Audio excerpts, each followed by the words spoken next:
pick it up. Oh God.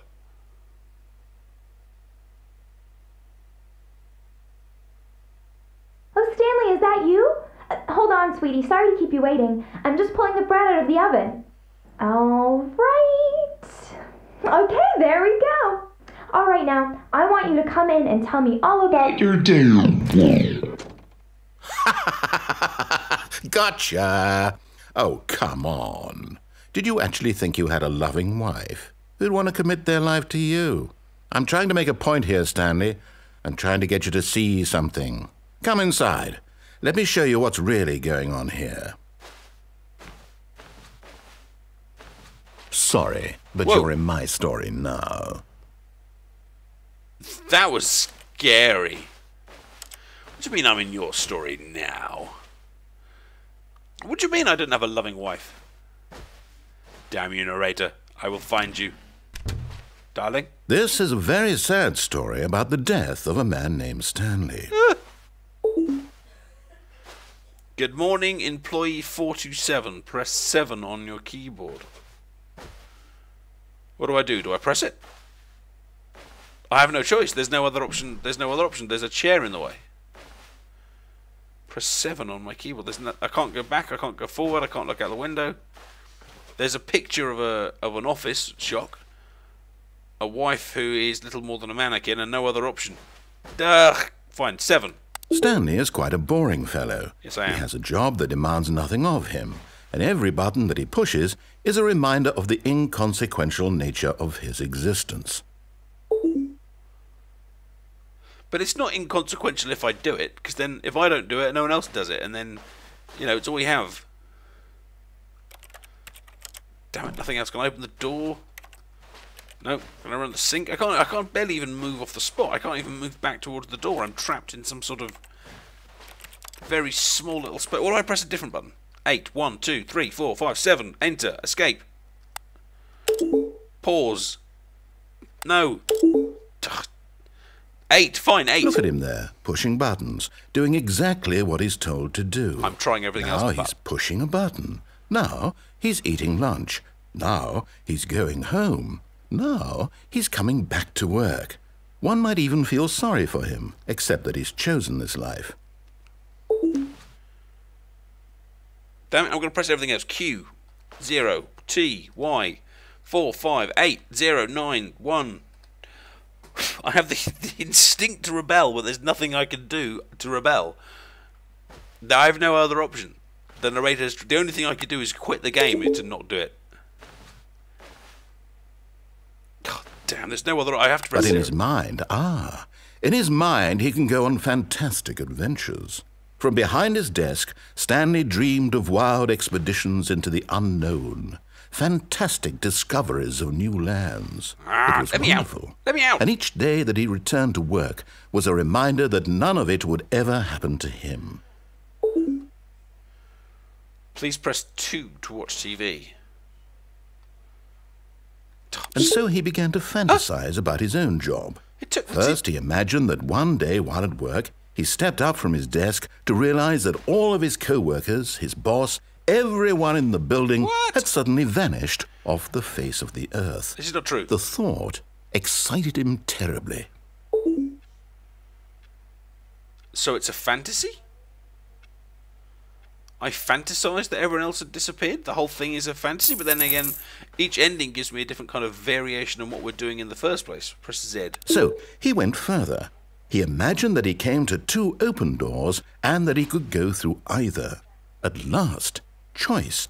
It barely even mattered what lay behind each door. The mere thought that his decisions would mean something was almost too wonderful to behold.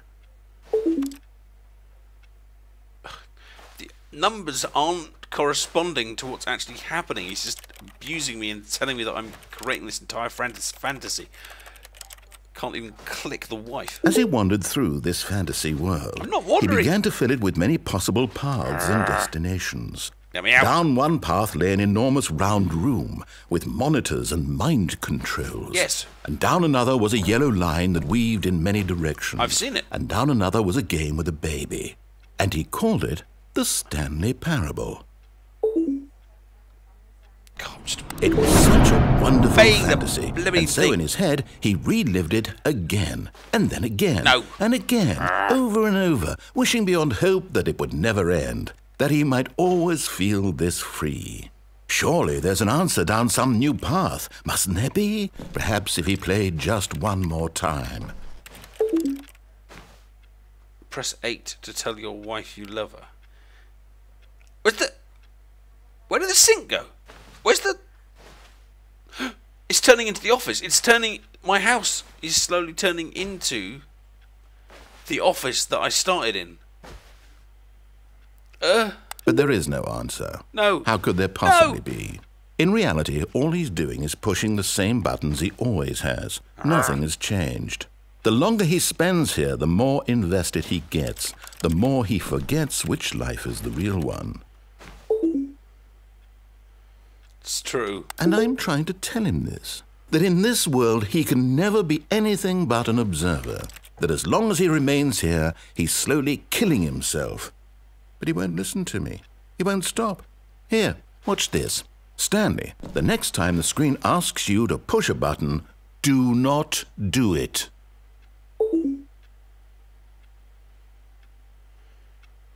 What do we do? He's told me not to press the button, but I bet there's no other option.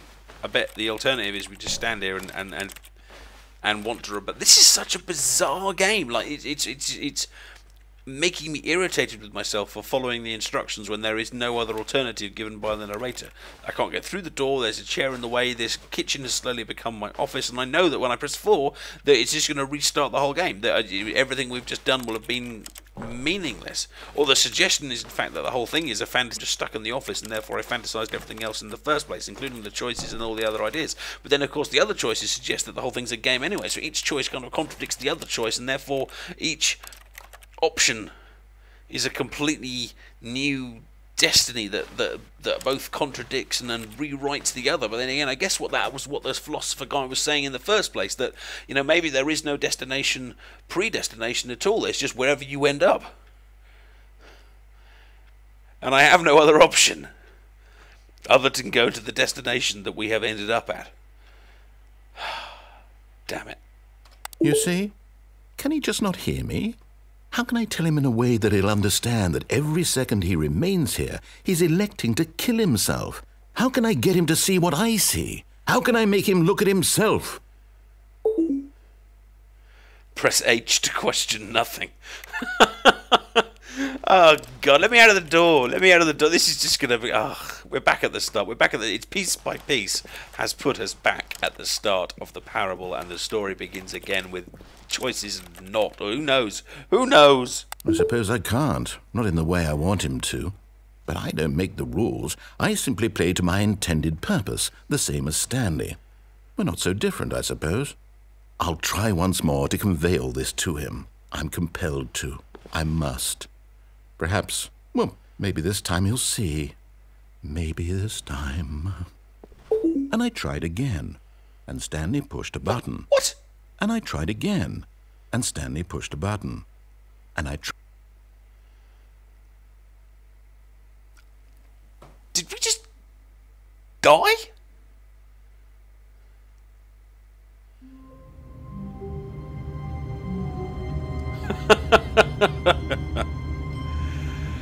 Well, that has to be the most depressing ending we've had so far. The futility of choice. Please die, says the narrator. Well, so that was the Stanley Parable Viewer's Choice. This is a very, very interesting game. You know, and I've still got the need to go in and try the other choices. I still need to know where we end up. I still need to know what else could happen. I still need to follow the other end of the yellow line. I still need to press the button that goes up instead of the button that goes down. But of course, the choice is irrelevant, because whatever choice you make, you end up here.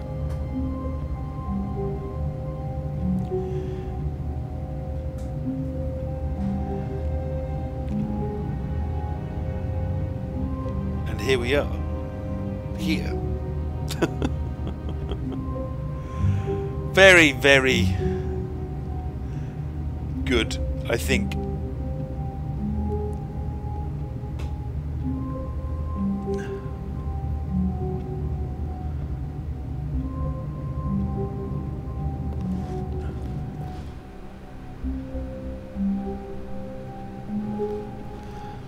But I know whichever Already way... this was uncomfortable, and Stanley decided that as soon as he found a new space he felt safe in, that he would never leave it again in his life. But I know whichever option I take is going to be no different. Whatever happens now, we're just going to end up back in the office. There's no way of... There's no ending. There's no exit. There's just 2 doors, and then...